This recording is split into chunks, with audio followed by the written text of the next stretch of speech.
Warahmatullahi wabarakatuh. Saya Yasin Putra. Di video kali ini, forum edukasi, saya akan datang ke kantor BNN Kabupaten Lumajang untuk menanyakan beberapa pertanyaan yang sudah kalian kirimkan ke akun sosial media kami. Yuk ikuti terus video forum edukasi.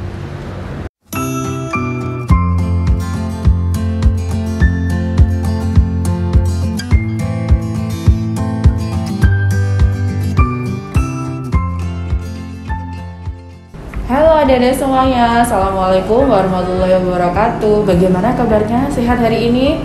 Semoga semuanya sehat-sehat semua ya. Harus selalu menjaga kesehatan apalagi di musim pandemi COVID ini. Perkenalkan, saya Ibu Nurfura Judawati. Saya sebagai Kasih Rehabilitasi Badan Narkotika Nasional Kabupaten Lumajang.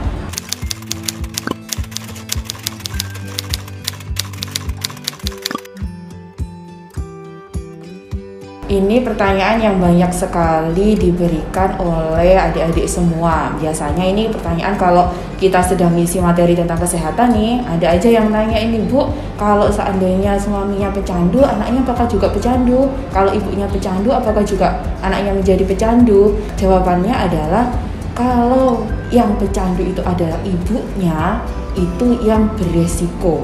Karena kenapa? Kalau seorang calon ibu itu adalah pecandu, maka zat-zat kimia ini kan sebenarnya tidak terlalu dibutuhkan oleh tubuh, sama sekali tidak dibutuhkan, malah kan ini diproses oleh tubuh ibunya kemudian masuk ke plasenta. Inilah yang beresiko. Beresiko apa? Yaitu angka morbiditasnya, timbulnya beresiko penyakit lebih tinggi, mortalitasnya, angka kematian ibu dan bayinya juga lebih tinggi. Efeknya apa? Efeknya yang ditimbulkan adalah misalnya prematur, kemudian cacat bawaan, kemudian organ dari janinnya bisa juga terganggu perkembangannya. Jadi yang berpengaruh adalah bukan kepada bapaknya, tetapi langsung kepada ibunya jika ibunya adalah seorang pecandu. Efek dari penyalahgunaan narkoba itu bisa kita golongkan dua, efek medisnya, yang kedua juga efek psikologisnya. Medisnya contohnya apa Ibu? Medisnya kalau pecandunya ini sudah kepada medis, misalnya bisa ke jantung, ke ginjal, bahkan juga ke overdosis. Kalau psikisnya yang perlu adik-adik ketahui adalah narkoba ini sangat bersinkron sama yang namanya gangguan jiwa. Nah, ini jalannya nih bareng nih, narkoba dan gangguan jiwa, karena yang diserang adalah sarafnya. Efek psikologisnya adalah kalau dia pecandu bisa sangat mungkin untuk menjadi seorang ODGJ karena narkoba.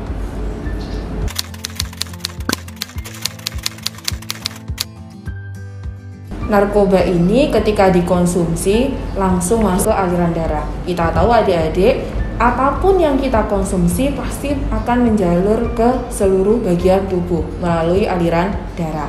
Oleh karena itu, kalau narkoba sama seperti apapun yang kita konsumsi, pasti masuk ke aliran darah. Tetapi narkoba ini adalah zat-zat yang berbahaya. Gejalanya kalau sudah kecanduan bagaimana Bu? Nah ini paling banyak nih ditanyakan oleh adik-adik semuanya. Saya takut Bu, tiba-tiba teman saya nanti ternyata pecandu, saya tidak tahu gimana cara mengenalinya. Cara bisa menentukan seseorang pecandu atau tidak itu sebenarnya adalah melalui tes urin. Tes urin ini yang mengukur benar tidaknya seseorang itu menyalahgunakan narkoba. Tetapi ciri-cirinya sebelum kita melakukan tes urin bisa kita lihat. Misalnya kalau mereka teman-temannya adik-adik ini biasanya emosinya tidak terkontrol, perubahan fisik juga, perubahan psikis. Tetapi yang paling bisa menentukan adalah seseorang ini konsumsi narkoba atau tidak adalah dengan tes urin.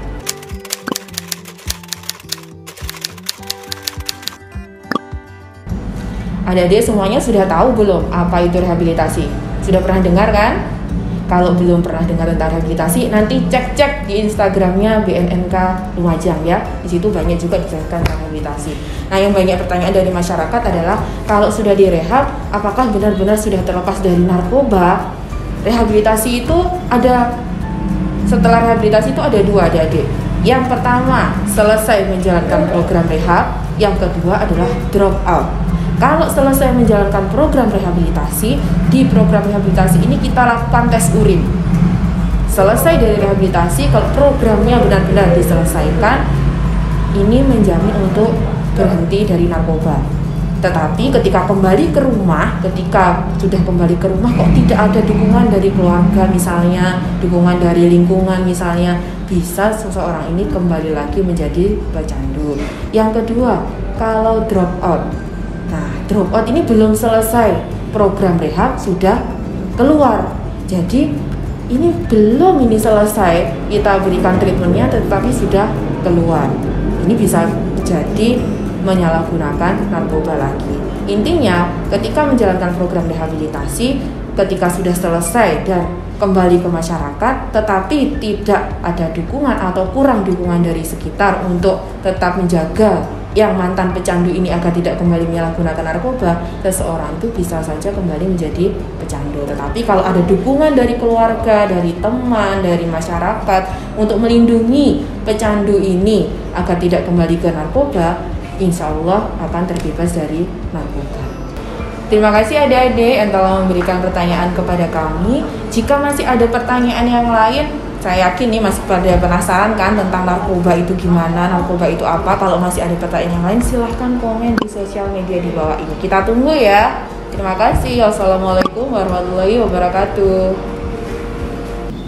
Terima kasih sudah nonton video ini sampai habis. Jangan lupa klik subscribe, like, dan komen di bawah ini.